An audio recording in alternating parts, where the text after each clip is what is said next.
যে গাছ আস্তে আস্তে পুড়ে পুড়ে বসে যাচ্ছে বা এক শির ধরে গেছে, তখন বুঝতে পারবো যে এটা এই পার্পল ব্লোস রোগ। তখন আমরা এই প্রোডিয়ন ব্যবহার করলে এটা চলে যাবে। বাকি এইখানে একটা কথা থাকে যে যদি পচন থাকে কোনো গাছে, যে গোড়া থেকে পচে ঢলে পড়ে গেছে, এই সমস্ত জায়গায় যদি এই প্রোডিয়ন ব্যবহার করা হয় তাহলে কিন্তু কোনো কাজ হবে না, মানে আপনি বিফলে এই টাকাটা ফেলবেন। তো যদি দেখেন যে এই জন্য আমি সবসময় বলি যে আপনি গাছের কন্ডিশন বুঝে স্প্রে দিবেন, এটা সবসময় বলি। আসসালামু আলাইকুম রহমতুল্লাহ। আমার হাতে আছে রোবরাল। এই রোবরালটা প্রথমত আমি বাইরে দেখেছি, তারপরে অটো কোম্পানিতে আসছে, মানে এখন অটো কোম্পানি বাজারজাত করে। এটার মধ্যে আছে ইপ্রোডিয়ন প্রতি কেজিতে 500 গ্রাম, মানে 50 WP। এটা এফএমসির একটা প্রোডাক্ট। দেখেন এই যে এখানে লেখা আছে এফএমসির প্রোডাক্ট। এই এফএমসি কিন্তু মাদার কোম্পানি, মানে এই সমস্ত কোম্পানিতে এই এফএমসি, বিএসএফ, ইউপিএল এই ধরনের কোম্পানিতে মূল কেমিক্যাল তৈরি হয়। আর এই কেমিক্যাল গুলা অন্যান্য কোম্পানি কিনে এনে তারপরে হচ্ছে বাজারজাত করে। তো এই এফএমসির প্রোডাক্ট এটা পৃথিবী বিখ্যাত একটা কোম্পানি। আমার কথা যদি বিশ্বাস না হয় আপনি নেটে সার্চ করে দেখতে পারেন, সমস্যা নেই। তবে আমার সাথে তো অনেক ভালো ভালো আহ, যারা কোম্পানি প্রতিনিধি এবং স্যাররাও অনেকেই আছেন। তো প্রত্যেকেই মোটামুটি কম বেশি ভিডিও দেখেন, মানে আমার একটু কথা এদিক ওদিক হলে তারা অবশ্য আমাকে কমেন্ট করে জানায়। তাতে করে আমি বুঝতে পারি যে কথা বলার ক্ষেত্রে খুব সচেতন হওয়া দরকার। তারপরেও ভুল ভ্রান্তি হয়।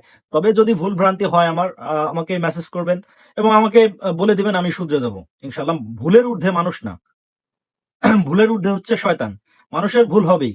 তো আমি যেহেতু মানুষ, আমার ভুল হবেই। তো যেটা বলতেছিলাম যে এফএমসি পৃথিবীর মধ্যে একটা অন্যতম প্রতিষ্ঠান, মানে কোম্পানি, এই কেমিক্যাল কোম্পানি। এই প্রোডিয়নটা পেঁয়াজে পোড়ার জন্য ব্যবহার করা হয়। আর পেঁয়াজে পোড়ার যে রোগটা, এই রোগটার নাম হচ্ছে পার্পল ব্লোস, যেটা পেঁয়াজের সব থেকে খারাপ রোগ, মানে ধ্বংসযোগ্য রোগ। এই রোগটা কোনো জমিতে লাগলে আস্তে আস্তে পুড়ে পুড়ে ওই জমি বসে যায়। আর ওই জায়গাগুলোকে সারিয়ে তোলে হচ্ছে ইপ্রোডিয়ন, মানে রোবরাল। শুধু রোবরাল না, প্রত্যেকটা কোম্পানির কম বেশি করে ইপ্রোডিয়ন গ্রুপটা আছে।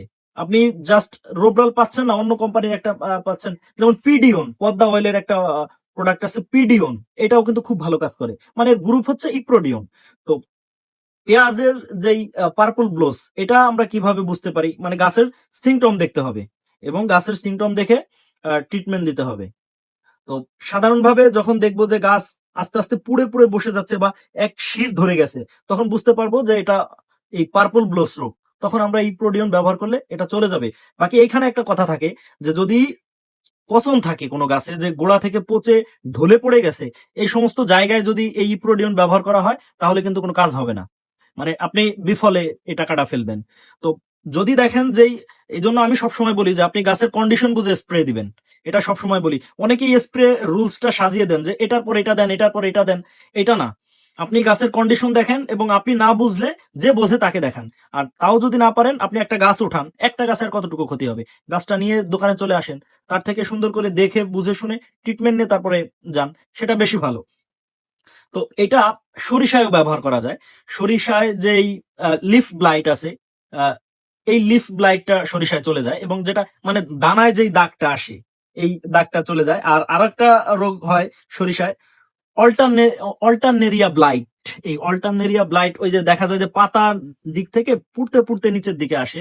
তো ওই টাইমটায় যদি এটা স্প্রে দেওয়া যায় তাহলে ওইটা ঠিক হয়ে যাবে, ইনশাল্লাহ ঠিক হয়।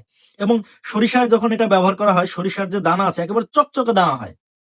এটা পরীক্ষিত, আমি কয়েকবার কয়েকজনকে দিছি। আমাদের অঞ্চলে এখন খুব বেশি সরিষা হয় না, তবে যখন হইতো তখন এটা অনেকেরই ব্যবহার করাইছি, খুব ভালো একটা রেজাল্ট দেয়। শুধু এই রোবরাল না, মানে রোবরালটা তো একটা ব্র্যান্ডের ভিতরে পড়ে, মানে কোয়ালিটি সম্পূর্ণ। যেগুলা অন্য অন্য কোম্পানির আছে ইপ্রোডিয়ম, এগুলা ব্যবহার করলেও কাজ হয়। তো অটো কোম্পানি একটা বাংলাদেশের মধ্যে একটা পরিচিত কোম্পানি, ভালো কোম্পানি, এবং এদের প্রোডাক্ট গুলো খুব ভালো। বাকি অন্যান্য কোম্পানির যেগুলো আছে, যেমন সেমকোর প্রোডাক্ট খুব ভালো, সিনজেন্টা বায়ার। সিনজেন্টা বায়ারের কিন্তু সব ধরনের প্রোডাক্ট হয় না। সেমকোতে এমন এমন পণ্য আছে যেগুলো সিনজেন্টা বায়ারে নাই, অটোতে এমন এমন পণ্য আছে যেগুলো অন্যান্য কোম্পানিতে নাই। তো প্রত্যেকটা কোম্পানিতেই কিছু না কিছু কোয়ালিটি সম্পন্ন প্রোডাক্ট থাকে, না হলে ওই কোম্পানি চলে না। এজন্য যারাই প্রশ্ন করেন যে এটা ভালো না, এটা 2 নাম্বার, 2 নাম্বার বলতে কোনো শব্দ না। একটা ওষুধ 10টা মানুষ একটা জমিতে, 10 জন মানুষ 10টা জমিতে স্প্রে দিবে, তার মধ্যে দেখবেন যে 2 জনের কাজ হবে না, বাকি 8 জনের হয়ে যাবে। তো এখানে যে ব্যাপারটা হয় যে আপনার দেওয়ার ভিতরে অনেকটা ভুল ত্রুটি থাকে। আর আরো একটা কথা বলি যে যারা আহ যারা এই যে পুকুরের পানি দিয়ে স্প্রে করেন, অনেক পুকুরের পানি ঘোলা থাকে, এই ঘোলা পানি দিয়ে স্প্রে করলে ওই জমিতে আরো ব্যাকটেরিয়া ঢুকবে, এটা মাস্ট বি, ঢুকবেই। এজন্য টিউবওয়েলের পরিষ্কার পানি ধারা স্প্রে করবেন, এতে করে রেজাল্ট খুব ভালো পাবেন। আর আরো একটা বিষয়, যে বিষয়টা যে যখন আমরা পরিষ্কার পানি ধারা স্প্রে করব তখন কিন্তু রেজাল্টটা 100% আসবে, এটা হবেই।